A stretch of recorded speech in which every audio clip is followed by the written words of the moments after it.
La première question que j'ai envie de vous poser, c'est comment allez-vous? Bizarrement, très bien. Il s'est rien passé là maintenant pour nous depuis 36 heures. Donc même plus de détonation, plus rien. On a l'impression qu'il y a des discussions qui se passent. Les aéroports sont réouverts, en tout cas en mode dégradé, une partie, et permettent aux gens qui étaient bloqués, aux touristes, de commencer à quitter le pays. Est-ce qu'on peut parler de sidération quand on part comme ça, à plusieurs milliers de kilomètres de la France? On se dit à Dubaï, on est en sécurité.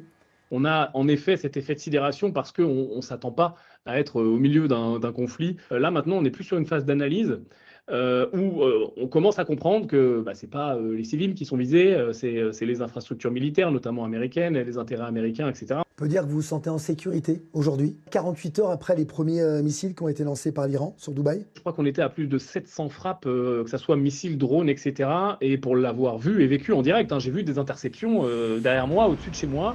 Le système est extrêmement efficace. Comment se passe votre quotidien? Est-ce qu'il a véritablement changé? Donc l'activité est réduite, mais on ne s'empêche pas de vivre pour autant. Juste avant d'être en direct, enfin avec vous maintenant en visio, j'étais à la salle de sport, je viens de revenir.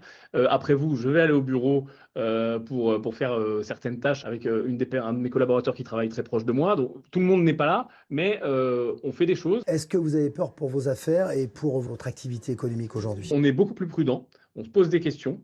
On va, je pense, être beaucoup moins agressif sur les investissements dans les prochaines semaines, c'est évident. Assez peu de gens nous ont dit je reviendrai plus jamais. Beaucoup de gens nous ont dit je mets sur pause. On a également des gens, peut-être parmi les plus élaborés de ces investisseurs, qui comprennent très bien qu'il va y avoir aussi des coûts à faire et qui peuvent profiter, comme dans toute crise, de la crise. On s'attend bien évidemment à une correction des prix de l'immobilier et des valeurs boursières aux Émirats. La question, c'est combien de temps?